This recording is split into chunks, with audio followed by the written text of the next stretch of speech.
В следующем году исполняется 75 лет победы над фашистской Германией. В Москве по этому поводу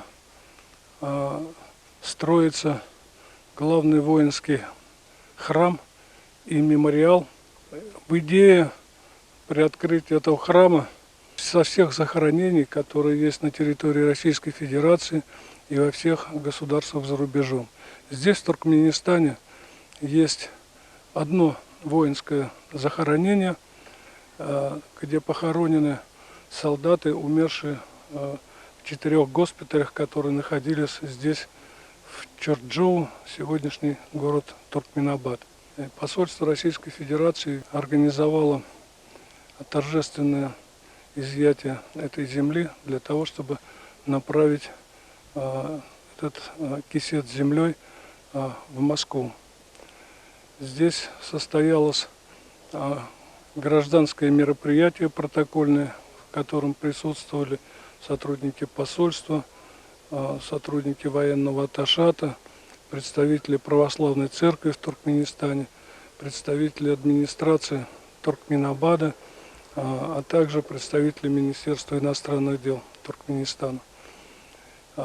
Нам очень приятно, и мы благодарны не только руководству Туркменистана, Министерству иностранных дел за то, что это была акция, санкционированная ими, а также в ней участвовали представители туркменских властей.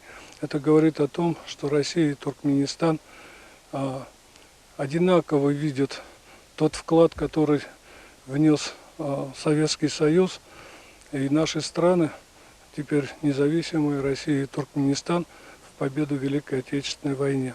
После торжественного мероприятия состоялась садака, поминальный обед, который организован гражданами Туркменистана, жителями Туркменабада на 200 с лишним человек, где также были прочитаны молитвы как нашим православными священниками, так и представителями мусульманской религии, которая в Туркменистане является главенствующей.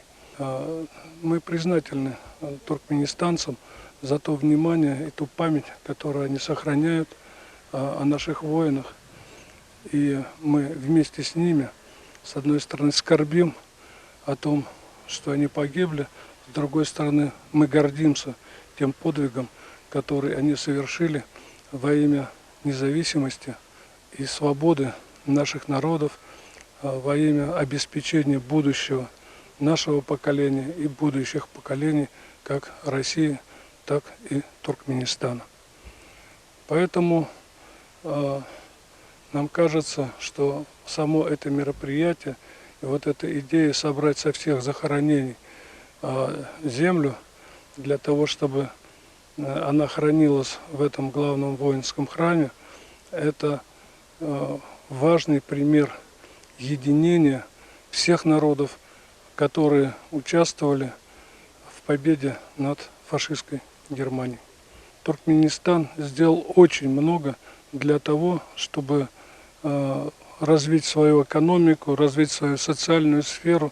Я уже не говорю об Ашхабаде, который преображается буквально на глазах. По-другому не могу это назвать, как гражданским подвигом. Это когда в Туркменистане каждый год высаживается около 6 миллионов деревьев. И сегодня то, что я приехал, были саженцами, сегодня это уже практически лес. Если учесть, что это все как бы делается в пустыне, и все это требует полива, то это, конечно, не только огромные средства, но и огромные усилия, которые туркменистанцы делают во имя и во благо своих людей. Президент Туркменистана Гурбангулы Меликгулиевич, он, конечно, не только сам внимательно следит за всем этим процессом, но и сам участвует практически во всех вот этих мероприятиях, в том числе и посадке деревьев, получить зеленые леса вокруг Ашхабада и других туркменских городов, в пустыне. Это, конечно, я еще раз говорю, это гражданский подвиг и не иначе. Вот. Ну а так, если говорить об экономике, конечно, вот то направление, которое Туркменистан взял на глубокую переработку своих углеводородных богатств, это очень правильное направление, потому что получение конечного продукта, продажа сырых углеводородов, это очень прибыльное и очень важное дело, потому что строительство заводов по производству карбамида, полиэтилена, полипропилена, сегодня вот этот комплекс по производству бензина из газа, что вообще является впервые. Это все, конечно, крайне важно и очень перспективно для туркменской экономики. Можно даже назвать такую вещь, что если, скажем, в советское время перерабатывалось хлопка около 5% здесь производимого в Туркменистане, то сегодня эта цифра около 50-60%. Благодаря чему в Туркменистане построен целый ряд предприятий по производству пряжи, предприятий по производству бумажных тканей. Новый план мероприятий на 2020-2022 год. Так что у нас есть хорошие перспективы, и меня, как посла России, это только радует, потому что сегодня, мне кажется, российско-туркменские отношения находятся на очень хорошем политическом уровне, и я надеюсь, что и в экономике мы будем также увеличивать наши совместные проекты. Ну и товарооборот в этом году, я надеюсь, что мы постараемся удвоить по сравнению с прошлым годом.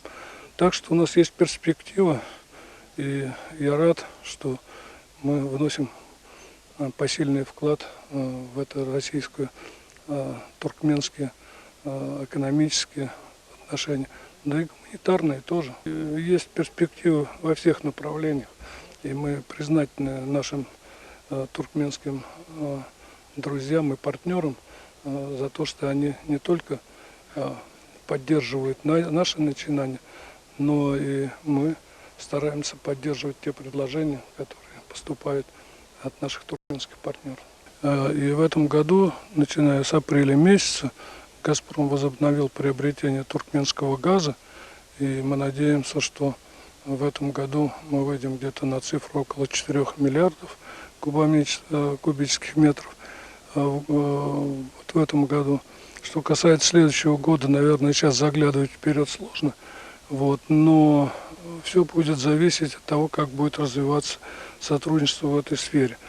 Поскольку это вопрос все-таки хозяйствующих субъектов, мне сложно говорить о их планах и перспективах. Это все-таки, наверное, их прерогатива. Но я, как посол, заинтересован, что чем больше мы будем покупать туркменского газа, тем лучше будут показатели товарооборота, а это хороший показатель для посольства.